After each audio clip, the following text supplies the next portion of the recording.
Hai semuanya, pastinya ketemu lagi dengan kita di Bincang Bola Eksportase. Kenalan dulu pastinya dengan saya Wila dan Abdul Susila. Kalau kita lagi berada di Bincang Bola pastinya ngomongin bola ya. Kayak ada lagi kan, masa bincang bola. Ngomongin basket. Makanya masa ngomongin basket. Oke, kita kali ini mungkin yang bakal menarik Liga 1 Bang. Ya gitu mau kan? kick off nih. Ya mau kick off gitu kan. Ya. To the point aja sih, to the point aja. Iya. Siapa yang juara? Langsung diserang. Kita ngomongnya siapa yang juara nih? Juara, aku mau ngomong Persib sih Bang harusnya ya. Kenapa Persib? Juara bertahan gitu ya. Kenapa Persib? Bisa jadi dengan sekarang timnya, maksudnya skuadnya banyak banyak pemain-pemain bagus, terus pemain-pemain yang emang berkualitas didatengin semua sama Bojan Odak gitu kan. Bahkan untuk pemain asingnya udah maksimal nih 8 gitu kan. Datengin semua lengkap gitu kan. Dengan bahkan bisa dibilang paling mahal lah, klub paling mahal untuk skuadnya sekarang. Ya harusnya bisa mempertahankan gelar juara gitu kan. Tapi ya balik lagi Bang, nggak mudah juga karena mereka akan main di Champion League gitu kan, di AFC Champion League itu akan jadi struggle tersendiri gitu kan. Tapi kemarin Bontok tuh di mana? Piala Presiden. Kan katanya siapa tahu nyimpen tenaga gitu kan. Siapa tahu nyimpen tenaga, nggak apa terus habis itu kemarin kan maksudnya belum ada semua pemainnya gitu kan Bang. Ada yang belum gabung kayak Adam Ali sudah diperkenalkan beberapa waktu lalu tapi belum ikut gabung main gitu kan. Terus Dimas Derajat aja baru gabung di terakhir gitu kan. Terus habis itu setelah Piala Presiden, setelah dinyatakan gagal ke semifinal, mereka memperkenalkan satu pemain baru gitu kan, pemain asing baru gitu kan, yang maksimal ya udah memaksimalkan 8 pemain asing gitu kan. Bisa jadi karena sebelumnya belum tampil dengan skuad yang full gitu. Bisa jadi ya emang beneran nyimpen tenaga Bang buat untuk di Liga 1-nya sama di AFC mungkin saja. Memang ada tren nih kan Bali United yang sebelumnya di sepak bola kita kan nggak ada tuh juara bertahan juara lagi, tapi Bali United udah melakukan itu. Tapi Persib nggak punya sejarah itu. Ya nggak punya sejarah itu sih Bang, tapi kan bukan nggak mungkin juga bisa membuat yang baru gitu kan, secara baru, apalagi dengan skuadnya ya nggak banyak berubah gitu kan, 80% dipertahankan, terus ditambah beberapa pemain yang berlabel timnas gitu kan, terus ya bukan nggak mungkin bisa mempertahankan itu gitu kan. Jadi pilihannya sih emang harus ada pilihannya sih paling nggak ya Bang ya, mau fokus bener-bener yang ngejar mempertahankan gelar juara ini atau ke AFC-nya sih. Nggak bisa dua-duanya tuh. Wes berat juga sih Bang, pastinya akan mempertimbangkan kalau jadwalnya padat nih Bang, cuma istirahat berapa hari gitu doang, ya capek juga sih bisa jadi. Apa karena gaya hidup atletnya kita belum sanggup untuk seperti itu? Iya bisa jadi. Terus habis itu alasan selalu Bang, alasan ketika kita terbang jauh akan selalu membutuhkan waktu untuk ya adaptasi lagi dan lain sebagainya, capek di jalan dan lain sebagainya, bisa jadi kayak gitu ya kalau ke AFC-nya. Berarti klub kita emang belum punya tradisi kalau away itu private jet atau charter ya? Belum. Persib belum sanggup nih maksudnya. Persib udah sanggup belum nih? Kalau timnas kita kan udah digaransi sama Pak Erik nih, timnas ya setiap away balik nanti lagi kan lagi home away kan, away private bukan private apa? Charter, pulang juga charter. Klub kita udah nyampe taraf itu nggak? Ya belum lah Bang, jauh lah nyarinya, walaupun sponsornya banyak sih, maksudnya di baju sponsornya full gitu kan, tapi kayaknya masih jauh deh Bang. Apalagi di Liga juga sekarang, kita ngomongin di Liga aja ada yang mainnya di sini, luar pulau, itu juga perlu biaya banyak dan jadwalnya juga waktunya panjang gitu Bang. Belum sanggup lah Bang, belum sanggup gitu. Itu sih Bang, kalau Bang Bicing sendiri, siapa yang juara menurut Bang Bicing? Persebaya. Iya sih, Persebaya boleh. Oh iya sih? Iya sih, boleh sih. Kayak gitu, kenapa sih Bang dengan Persebaya gitu? Ya nggak yakin Persebaya juga, cuma ngelihat persiapan kayaknya Persebaya cukup oke. Paul Munster dengan filosofi sepak bolanya yang mengembangkan pemain bidikannya itu pemain-pemain yang sesuai dengan karakter dia. calon kuat lah. Calon Apalagi rival se-Jawa Timur kemarin juara ya, Piala akan Presiden. memantik lah bagi Persebaya untuk lebih walaupun nggak jaminan juga. Bang, Persebaya kemarin kan juga udah uji coba, bukan uji coba ya? Ya, launching Iya bisa kan? lah, launching, tapi uji cobanya lawan Persik Kediri gitu kan. Bisa dibilang hasilnya 1-0, tapi menurutku itu juga keberuntungan sih. Keberuntungan soalnya Di sepak nggak bola itu sengaja gitu. antara keberuntungan dan usaha itu, keberuntungan tercipta karena ada usaha. Nggak akan ada keberuntungan nggak akan tercipta kalau usaha nggak keras. Ya gitu, ceritanya dong. gitu. Walaupun golnya ya nyerempet dikit lah sama Flavio, tapi ya bisa dibilang Tapi gol itu tetap tercipta atas kerja keras pemain. Kalau tanpa kerja keras nggak akan tercipta. iya, iya sih.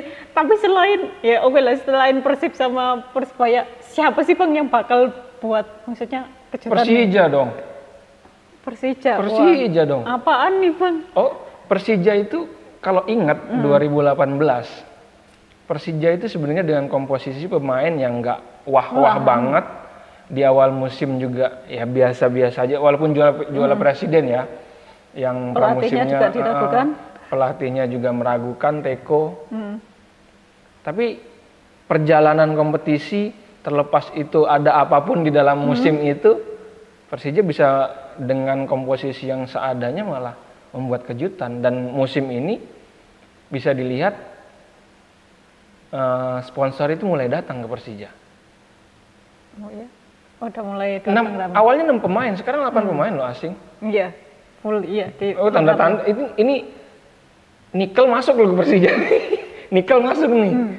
Ini ya dana segar lah buat Persija. Mungkin di awal musim ini gonjang-ganjing pemain asingnya yang baru diperkenalkan emang wah nggak main ini 7 bulan segala macam. Oke, lu ngomong apa juga terserah. Lihat aja nanti di kompetisi. Kalau lihat dari dengan kepercayaan diri kayak gitu, maksudnya lihat dari permainan di Piala Presiden atau emang bakal ada kejutan yang beneran ngejutin gitu? Piala Presiden nggak bisa menjadi sama sekali, nggak bisa menjadi tolak ukur karena itu pramusim dan sebagian besar tim memanfaatkan kompetisi untuk menjajal pemain, meningkatkan performa pemain, termasuk kayak Borneo kan, ya secara bertahap itu terus meningkatkan kondisi pemain. Ya terakhir ya kalah mental juang aja Arema ya dengan mental juangnya yang kemarin mereka setelah anggaplah mati suri setelah tragedi Kanjuruhan, sponsor pergi, problematik lah pokoknya. Problematik sponsor, ditinggal sponsor, krisis keuangan, supporter pecah, hilang kepercayaan. Mereka mencoba menyatukan kembali dengan segala dinamika yang terjadi di sepak bola Indonesia dan di Malang. Mereka coba bangkit lagi. Johan Alparigi terlihat kemarin itu apa ya? Gue ngelihat secara pribadi Johan Ahmad Alparigi itu sebagai salah satu orang selain Dendi Santoso, orang yang sangat terpukul dengan kejadian Kanjuruhan. Pemain-pemain yang lain juga. Tapi Alparigi adalah pemain yang cukup lama di Arema. Di Arema. Dia salah satu yang sangat terpukul dan kemarin nggak tahu gue ngelihat ini pemain senior kapten udah kembali jiwanya. Satu jiwanya itu udah kembali. Mainnya ngotot lagi, ototnya kelihatan lagi. Arhan Fikri yang kemarin jadi pemain terbaik, pemain muda terbaik. Iya, dia juga kena imbas tragedi Kanjuruhan. Dia debutkan ketika itu di 2022 masih umur 16 tahun udah debut. Dalam masa muda yang masih mencari jati dirinya udah kena tragedi Kanjuruhan. Itu mempengaruhi mentalitas dia sebagai pemain dan kemarin terlihat sangat riang bermain tuh riang gembira. Dan pemain-pemain yang lain juga pemain asingnya ya dengan komposisi banyak yang baru ya, hanya beberapa pemain lama yang tinggal. Rasa-rasanya udah mulai bisa bangkit lah Arema. Tapi kalau untuk juara ya berani bilang belum. Karena apa Pak? Ya komposisinya belum sangat menjanjikan dengan kondisi keuangan yang sekarang. Masih natal gitu. Ya istilahnya sponsor juga masih belum berani terlalu ya masih jor-joran pemilik klub aja, manajernya, Iwan Budianto segala macam sponsor tuh masih nahan-nahan nih ragu mau mendekat ke Arema. Persis Solo sih Bang aku yang bikin penasaran. Persis Solo secara Milomirnya yang bagus atau gimana ya gitu. roots-nya kalau musim ini gue ngelihat belum dapat. Secara pribadi gue ngelihat Persis belum punya kekuatan. Gue mikirnya malah Persis ini kayak PSIS musim lalu, kayaknya ya. Kayaknya oke kelihatannya di awal, cuma sebenarnya kondisinya di internalnya tuh goyang banget sebenarnya ya. Nggak perlu gue jelasin apa yang terjadi, cuma di internalnya sebenarnya nggak aman-aman aja Persis Solo. Gonjang-ganjing politiknya di dalam tuh kencang. Nggak bakal juara jadi. Yang ini Bang, yang lagi mencuri perhatian adalah 3 tim yang promosi gitu kan. Ada yang udah jor-joran langsung 8 pemain guys main Padang. Walaupun PS Biak yang masih kayak adem ayem gitu kan, cuma masih ngandalin beberapa pemain muda gitu kan. Lebih memilih untuk pemain muda, tapi nggak tahu ya mereka mau cuma lewat doang di Liga 1 atau gimana. Tapi yang Malut United yang juga mencuri perhatian nih. Kira-kira gimana nih Bang? Yang satu yang jadi perhatian publik kan yang kayaknya rasa-rasanya bakal degradasi ini Semen Padang. Satu, dia tidak akan berhombes di Padang. Itu satu, tidak akan berhombes di Padang. Itu sedikit banyak akan mempengaruhi ya kondisi tim lah. Mereka partai usiran karena stadionnya sedang direnovasi. Walaupun komposisinya pemain segala macam, di Liga 1 tidak bisa seperti itu. Sudah terbukti tim-tim usiran tuh struggle banget di dalam kompetisi. Arema kemarin rasa-rasanya pingin hampir nyaris kalau Coach Widodo tidak datang di akhir itu kayaknya degradasi. Rans yang usiran kemana-mana, nggak punya home base, nggak punya supporter, hilang.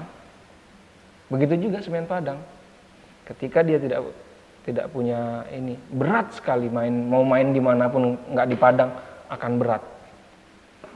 Berarti Malut juga begitu dong Bang? Malut juga begitu, cuma dia menyiasatinya dengan komposisi pemain yang menjanjikan. Iya. Ya karena bosnya lagi demen buang-buang duit, kemungkinan selamat. Kemungkinan selamat. Karena bosnya dibuang-buang duit. Beda dengan Semen Padang yang sponsornya bisa dilihat kan jersinya itu tau BUMN. Iya, oke. Iya sih bener. Yang ini Bang, yang aku bikin penasaran tuh Madura United Bang. Bakal di Piala Presiden pun, wah sangat diragukan gitu Bang. Ngelihatnya gimana? Gue belum konfirmasi pasti, cuma dalam beberapa laga terakhir di laga uji coba ya, bukan di Piala Presiden, setiap Madura United tuh tanding tuh ada mantan KSAD. Dudung. Iya, yang lagi rame. Kayaknya dia ada di belakang Madura United. Gantiin Hasanul. Iya, kayaknya ya mensupport Madura United. Isunya itu sebenarnya udah lama Bang. Tapi akhir-akhir ini baru nongol kan? Baru nongol. Baru kelihatan. Mulai gitu. menunjukkan diri walaupun belum ngomong di media, cuma dia udah kok ada sih? Kok ada sih ngapain sih? Iya, mulai ternyata, kelihatan gitu. Di belakangnya gitu kan. Dan kebijakan transfernya Madura United ini ya nggak seperti klub modern yang Indonesia mulai tata ya. Ini gayanya gaya klasik sepak bola kita satu dekade lalu lah begini. Datang pemain dikontrak nggak sesuai dicoret. Ya dilema juga bagi Coach Widodo dengan kondisi yang sekarang. Tapi kira-kira bisa bersaing nggak sih Bang? Maksudnya dia kan juga akan jadi wakil Indonesia di Asia gitu kan? Menurut gua di Asia nggak kurang dengan kondisi tim yang komposisi pemain baru, bersaingnya walaupun di level 3-nya Asia tetap aja lawannya berat, dan gue pikir ya semoga aja bisa berbicara banyak, cuma untuk di kompetisi ya mungkin bisa berada di papan tengah udah bagus Madura United. Oke. Bang Wicing udah itu dong ya, Persebaya, aku Persib ya. Yang ini Bang, yang ingin kutanyakan yang masih jadi struggle adalah ada yang berubah nggak, ada yang berbeda nggak dari Liga 1 musim ini? Maksudnya supporter kah, atau hadiahnya kah, atau apakah yang menarik dari Liga 1 musim ini? Secara ini yang drastis banget ya perubahannya, yang kemarin ada championship sekarang udah nggak ada, ya udah normal kompetisi home away. Terus supporter masih dibatasin, supporter away belum boleh. Cuma kalau untuk subsidi informasinya naik, tapi tidak dipaparkan oleh LIB. Karena kalau kemarin kan keuangan itu sponsor segala macam dilarikan ke investasi VAR, sekarang diinvestasikan untuk klub seperti membangun lapangan latihan. Pokoknya musim ini tuh klub akan dapat banyak subsidi dari LIB. Ini yang salah satu kabar yang baik. Subsidi banyak tapi nggak terang-terangan gitu? Nggak terang-terangan. Ya nggak apa-apa, asal jadi barang gitu. Misalnya jadi lapangan latihan, bukan cuma dikasih duit buat bayar gaji kan. Ya nggak pas juga kalau jadi hak aset klub kan bagus. Oke. Buat generasi selanjutnya juga pasti ada gitu ya Bang. Oke, itu aja sih Bang yang aku tanyain. Bang Bijing nggak ada tanyain lagi. Yang mengejutkan siapa Bang? Yang mengejutkan siapa ya yang mengejutkan? Siapa ya kira-kira? Ada Bang satu kan. Enggak, PSS juga masih struggle. PSS masih struggle. PSIS aku juga penasaran karena bukannya Pak Bakri kayaknya lebih konsen ke Jawa Tengah ketimbang ke mantan ibu kota. Iya sih, makanya PSIS. Tapi nggak yakin juga, belum yakin sih aku PSIS karena belum ini Bang. Bali United malah kayaknya Bali United ya masih dengan skuad yang nggak banyak berubah, masih dengan pemain-pemainnya yang bisa dibilang ya pengalaman sih Bang maksudnya. Tapi usianya ya udah berumur semua gitu kan. Tapi ya mungkin bisa dibilang dengan gayanya Teko yang ya mungkin bisa buat kejutan, tapi menurutku mungkin Bali United mempertahankan untuk masuk 4 besar doang sih Bang. Masih bisa, cuma Jingga dari Kalimantan? Skuadnya Borneo FC? Borneo FC, kenapa ya masalahnya ini orang? Kenapa ya masalahnya ini klub? Kayaknya masih belum bisa ada Bang juara, nggak tahu ya. Banyak yang nyumpahin kali ya supporternya. Kenapa emang supporternya? Enggak, maksudnya supporter yang lain mungkin ya. Kenapa tiap kemarin juga di final, udah di final. Wah, kayaknya keberuntungan belum berpihak sama mereka banget gitu. Tapi supporter mereka, kalau supporternya suportif banget. Waktu final Piala Presiden 2022 mereka kalah dari Arema. Di sana. Damai, nggak ada rusuh segala macam. Kemarin juga kalah lagi dari Arema. Supporternya baik-baik aja, cuma supporter tim lain kayaknya yang mendoakan jelek nih. Karena latar belakang sejarahnya. Bisa jadi sih. Bisa jadi sih. Cuma wah kemarin ya kan di pembicaraan Piala Presiden sebelumnya aku juga menjagokan Borneo gitu kan ya Bang ya. Tapi kenyataan kenapa sih ini klub gitu kan? Kok nggak bisa buat kejutan gitu. Paling ya masih bisa bersaing 3 besar lah Bang. 3 besar ya. Okay. Tapi untuk juara kayaknya belum juga deh. Siapa juara Mir? Persib lah. Persija ya. Persija tadi. Persija sama Persebaya. Oke Kak, pembahasan kita sampai di situ aja dulu. Ya mungkin kalian punya pendapat yang berbeda, bolehlah komentar gitu. Tinggalin komentar ya. Sampai di sini dulu untuk bincang bola kali ini bahas soal Liga 1. Mau bahas apa boleh di komen ya. Bisa ntar kita kulik. Ya boleh ide-idenya gitu kan. Boleh lah bahas apa aja, klub-klub juga boleh gitu kan. Ya oke, sampai di sini aja. Sampai ketemu di video-video selanjutnya. Bye.